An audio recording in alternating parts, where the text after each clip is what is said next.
I believe my state minister is here, Honorable Dr. Norman Dunn. He usually is at these places. If he's not here yet, he'll be here.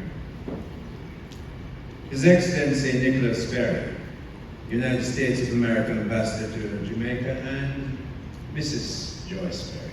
Good to see you both. Mr. Denton Thorpe, Permanent Secretary in the Ministry of Culture, Gender, Entertainment and Sport. His Worship the Mayor of Senator Councillor Delroy Wilson, my Senate colleague, the Mayor of Kingston. Lieutenant Colonel, the Honorable Errol Johnson, who you saw on the screen before, Custis of St. Mary, Miss Vanessa Phillips, Councillor of the Bean Division, Miss Alison Stone Roof, who is the Under Secretary, Minister of Foreign Affairs and Foreign Trade, Dr. Akshay Mansingh, Dean of Faculty of Sport at the University of the West Indies, of course, Mona, and consultant orthopedic surgeon. From here, I'm going to call him Akshay, because Akshay is one of my real good friends. I came back to Jamaica, he and his wife, the other Dr. Manson. I don't see her here, she's probably traveling. And there she is. His mother, his father, they all have been very gracious friends to not just me, but to me, I'm speaking today, but to many, many Jamaicans. Dr. Akshay, good to see you. Mr. Kenny Benjamin, what am I going to say about Kenny? Everybody knows Kenny. Kenny, again, was one of the first people that welcomed me back to Jamaica. We remain fast friends. Wonderful to see what he's done with his business, and these days a little bit more challenging, but nothing he can't manage, I'm sure. Yes. Dr. Gunnar Makuri, who also, I met Dr. Gunnar when I came back from the Middle East a summer, and he and his wife had just arrived in Jamaica. And they were young doctors working someplace, maybe at the university, and you cannot imagine that in such a very short period of time, a member of the Indian diaspora has taken on Jamaica fully and has established himself and his family so well. Good to see you, Dr. Wood. That's true. I mean, everybody deserves a round of applause, but since he's done it most recently, I suppose that's acceptable. Of course, he's president and CEO of Viagra's Pharmaceuticals. Mr. Anand Biradar, he's not on my list, but I'm putting him on. Anand should be here somewhere because he is the president of the Global Services Association of Jamaica. What is that? Those are the people who are in the BPO, ITO, and IKO businesses. They are lifting Jamaica from where we were a few years ago, 2017, 2015, to higher and higher heights. And I'm very happy you're here. He was part of a big trade to sell out part of his former business to a big bank. Good to see you. Richard Pandoy. Richard needs no introduction. He's on television all the time when he's in Jamaica, because most times he's somewhere else, building that big business of Separate over which he sits. I am very pleased to be representing the Most Honorable Andrew Holness, Prime Minister of Jamaica, at this conference of the Indian diaspora in Jamaica. Look at this. This is amazing. This is fantastic. You really have to give yourself a round of applause. This is amazing. And one of the things, Ambassador, I should have started with the ambassador. Where is the ambassador?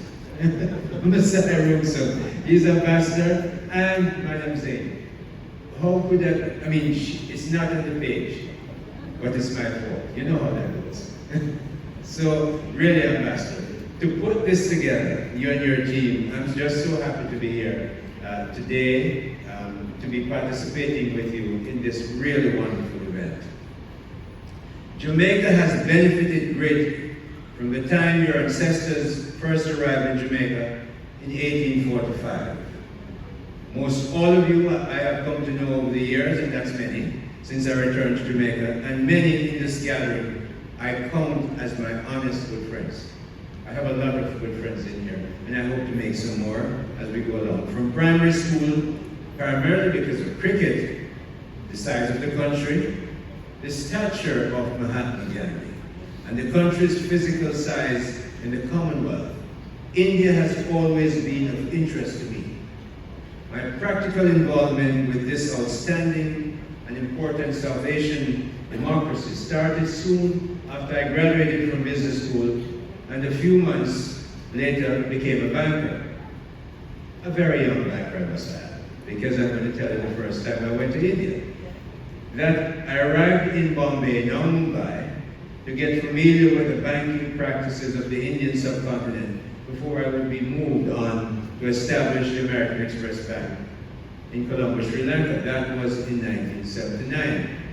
So I have been very privileged to see India go through a great deal of changes since those first days when I arrived to work at the American Express Bank business in India itself. I went across India, Bombay, of course, as it was then, Delhi, Madras, as it was then, Chennai, and of course, all over. I couldn't go to Assam because at the time they were not so hospitable to foreigners, so I was advised to stay away.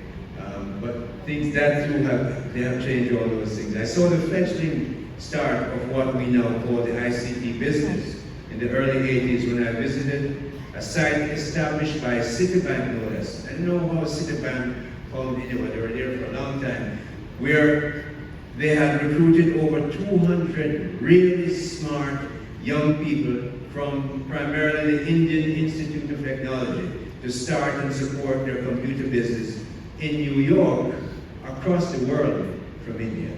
That's a long time ago. So now you're here, everybody knows about India. Long time ago, there were these, and they took them from IIT. Mainly from IIT, there were a few others, but really from, and they were young and sharp, and of course they've been changing the world.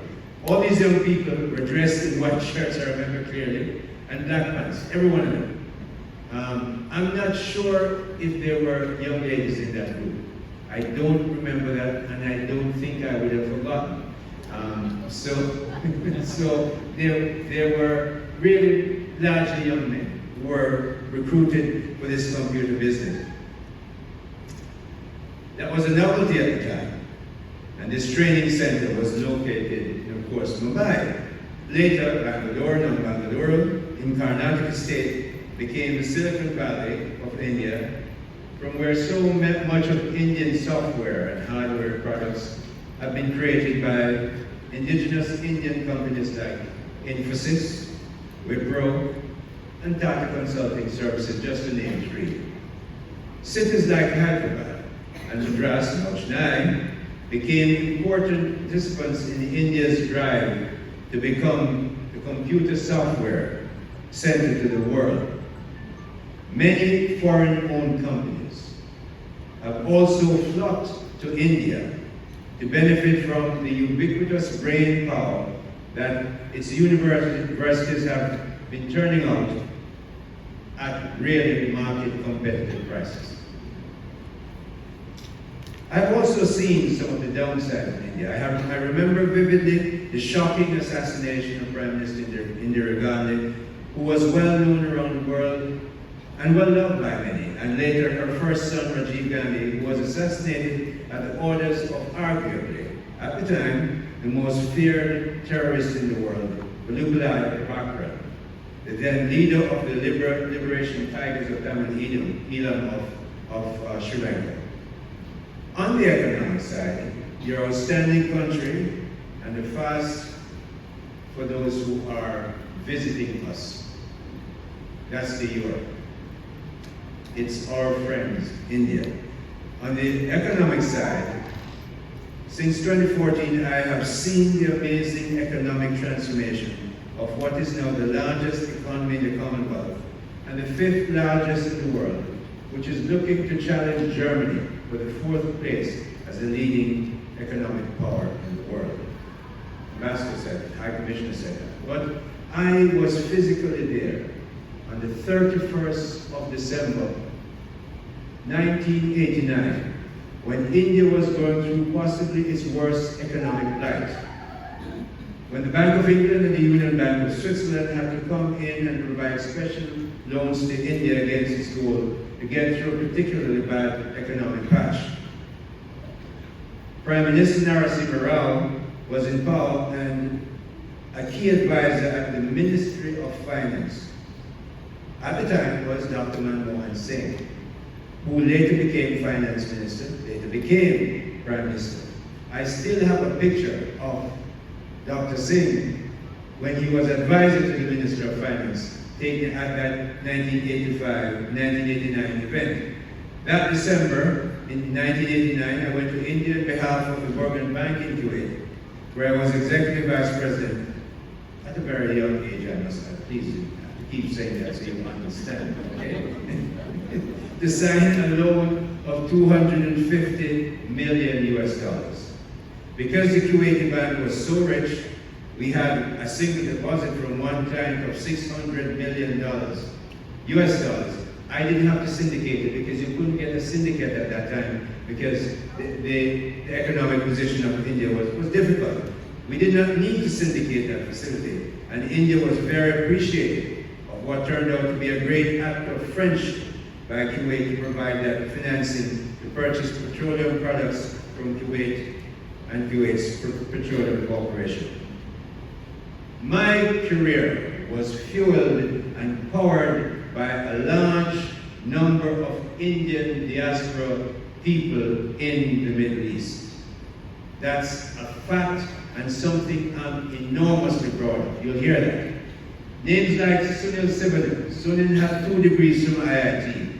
I needed somebody to run the ICT business at the National Bank of Oman. I went, I recruited, stayed in India, recruited, found Sunil, and brought him to Oman, and he did a marvelous job.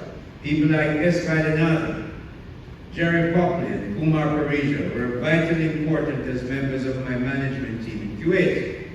Others like T.K. Sridhar, Chalapa, Lakshmi Subramaniam, LVS Natarajan, Arvind Iyer, Ashok Prabhu, Glenn Gomez, and Minish Parekh, who now runs Clarion Bank in Bermuda, all of whom I had great respect for, gave my full support, and they in turn returned the favor with hard work, commitment, and loyalty. You hear those names. Parija is from Bihar. Arvind Iyer and Vaidyanathan is, of course, from the south. Tamil Nadu.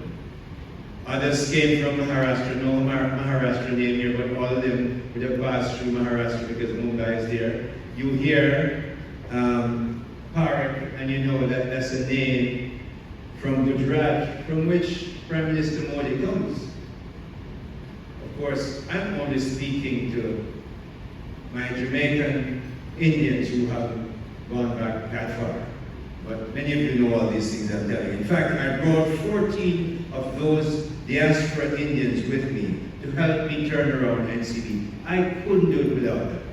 Could not do it without them.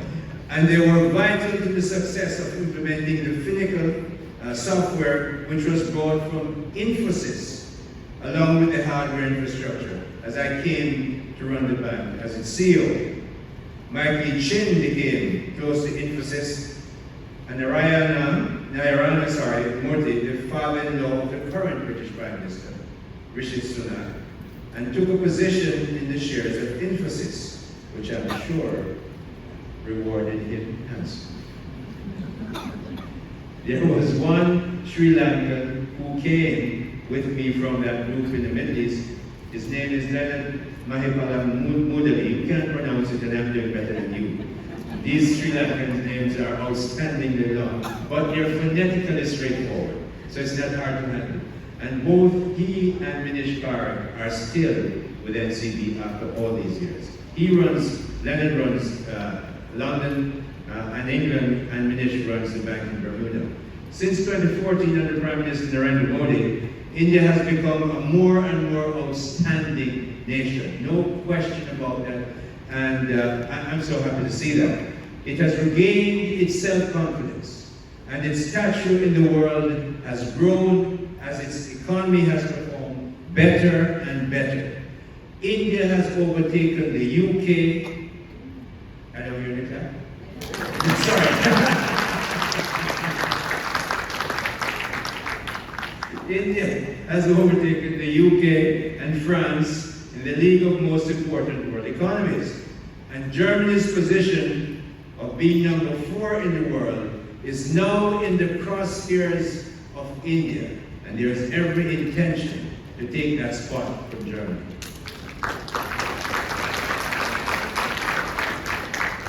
The demographic premium that High Commissioner Rumsung mentioned is just amazingly huge for India. We like to talk about it here in Jamaica because our population is small and it's like on a pinhead. Come on. So India has 1.14 billion people, the largest group of young people in the world. That means the premium, the demographic premium for India and India's economy is outstanding. If I wasn't the Minister of Industry, Investment and Commerce for Jamaica, where I'm going to encourage you to invest a great deal of money in Jamaica, I might have been talking about somewhere else. We have watched India become a real and ever-growing digital society, and we have studied the Aadhaar National ID program as we fashion our own NITs for launch in the near future. No shame, we copied, we see you, that they went to the Supreme Court 9 times or 7 times. We're not afraid, we're going to make sure, and we learn from some of the things that you had to deal with and make sure our NITs is even better. India lives in a part of the world where it has to deal with important neighbors and has had to navigate with great skill through those sometimes tempestuous diplomatic and political waters. Matters that were considered certain in the not too distant past are now much more amorphous and are constantly shifting. Wars don't make it easy on relationships. Sometimes, still, they remain, however, some things still remain the same. Jamaica still is only 75 minutes away from the largest market in the world, and the market in which the reserve currency resides, bolstered by the strongest military. It was a statement of facts. You might not like it myself. I didn't make it, I'm just reporting on it. Okay? Having dealt with investors, and that 75 minutes is really by commercial flight. And F-35 will take about 10 or 15 minutes from New York or Key West. So I'm talking about the US market. Of course, having dealt with investors and people who handle a lot of money for the better part of 40 years, I can assure you that whilst investors seek to make a very good return on their investments, everyone does, in the final analysis, and I've dealt with a lot of rich people around the world. I lived in the Middle East for a long time. I have a good idea of how they think. In the final analysis, they always want to put their money in a country from which they can take it easily if they have to have access to it. You want to know the test of where the reserve currency is? Make a crisis happen. Saudis, Chinese, Russians, people from Abu Dhabi, and I dare say even a few Jamaicans, will find their money going into New York. Because that's where they think is safe now. Because we're 75 minutes away from Miami, not New York, I want to say that Jamaica is one of those countries that allows for that kind of freedom to bring in your money, clean money, And we don't even have to worry about if it's clean, because we have big friends all over the world who will tell us if it's clean or not.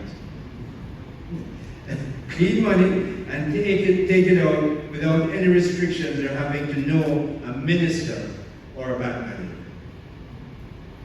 Play by the rules, we set the rules. The exchange rates are posted every day, and you can go to your bank to bring in your money or take it out. Over the last number of years, the currency has been quite stable in spite of being floating for some years through the difficult years of the pandemic. Before, in the past, if there's a strong rain that was threatening the currency go this, but it's going to up and down. Not under the Andrew Holness administration for the past few years. Remember when you're, yes man, give us a clap, please.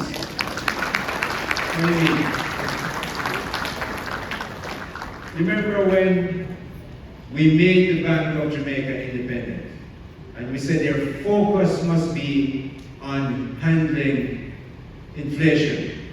There was a huge hue and cry from many of my friends in the business community. You can imagine, I know most of them, or all of them from NCB days. Why are you not managing the currency? Why are you not, the currency is going to go to, not ever, the other place. We said, no. We're going to make sure the Bank of Jamaica handle the inflation issue, and the currency will be a floating currency. There are other countries in this region who do not have a floating currency. And look at the problems they have trying to keep their currency linked and pegged to the US dollar. So we float ours. You have your money, this is the price today. As it has happened in the past 2 or 3 years, it has varied between 150 and 155, which for an emerging market currency, that's pretty good. Over the last number of years, we have seen it stabilize. So Jamaica is a very attractive investment destination for the security of the investment and the ability to repatriate it and to take a good return on that investment. I am here to tell you that. The country has come through the pandemic. We didn't fail and falter. Yes, our economy had a deep drop of 10.1%.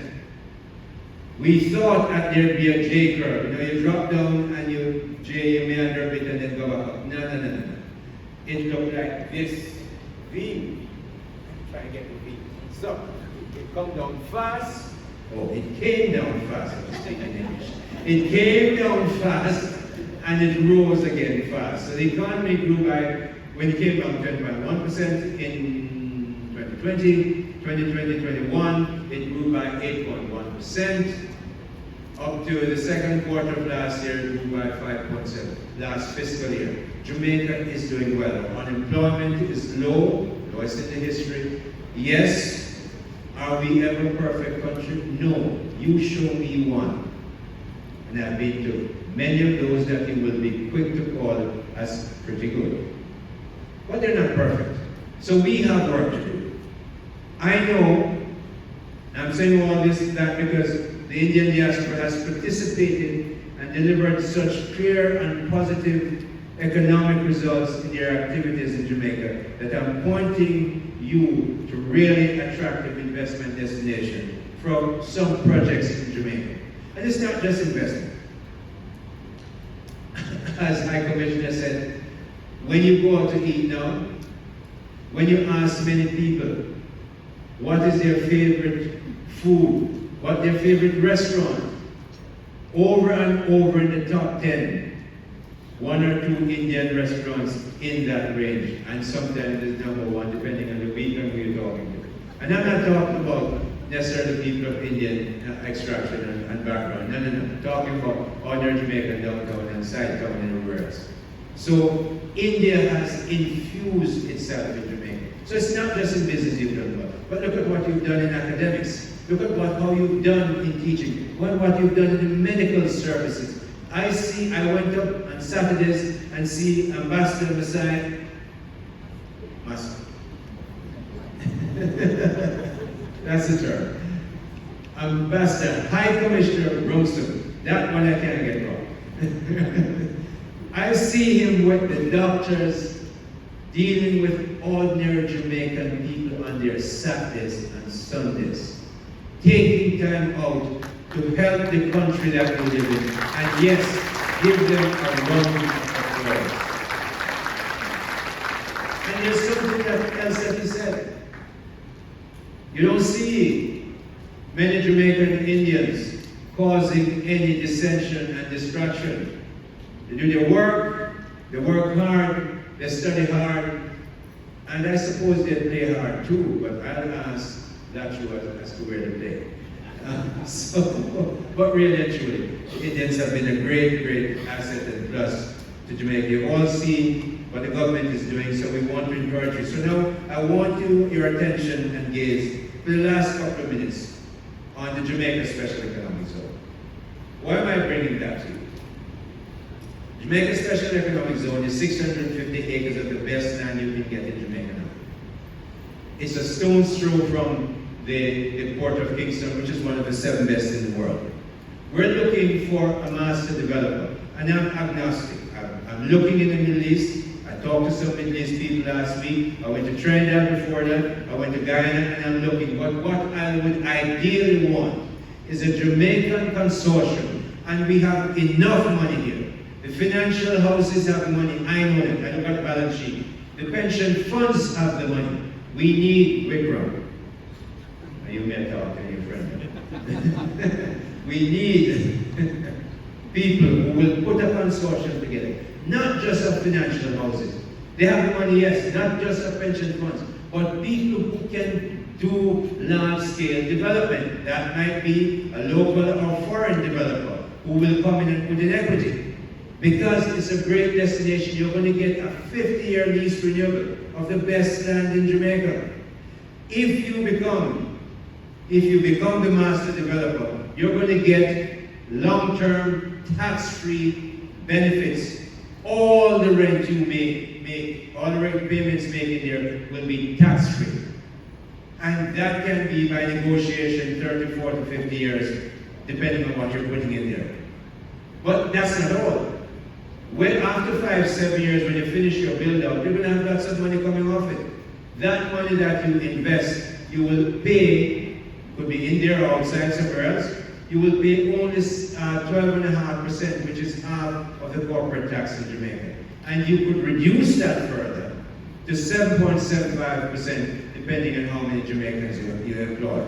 The same thing happens for Olympus, which is a sports SEZ, tell you about it another time. Pandora for Creative, Minister Babs Green and I work on this, and we want to make sure it happens where people from all over the world, on 350 acres in Trelawney, can come, rest out, write, create, and export. Anything you're doing in Jamaica, you must export. Or export is much too small for us to get wealthy. I won't bother with you on that today, but you're going to hear more about it from me. 77 West Tech is a technology SEZ. All those are in Trelawney, near Montego Bay Port. So Indians of means and Indian Jamaicans who have friends and family and business partners overseas, bring them to Jamaica because it's a good place to be. There's something I would want you all to consider as we look to build a better Jamaica. For all of us, remember, out of many, one people. You see my color? You see yours? You don't care what you look like. All of us, out of many, one people.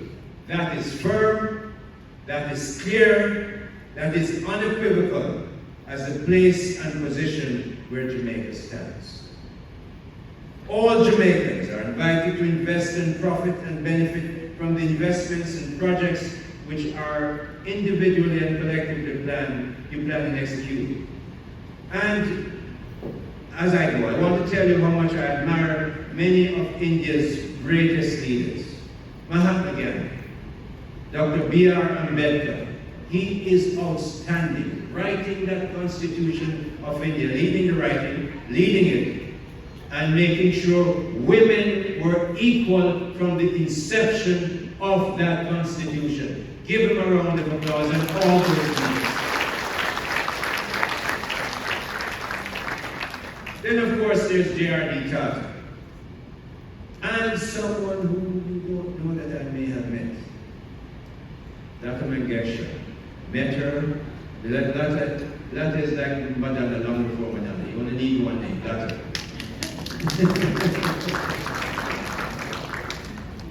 I met Lata in Oman. She was in an advanced age and she sang like a bird. I had the pleasure to talk to her. I know many of you must be envious by now because you've listened to her music all the time. And unlike me, you didn't get to meet her. But I did.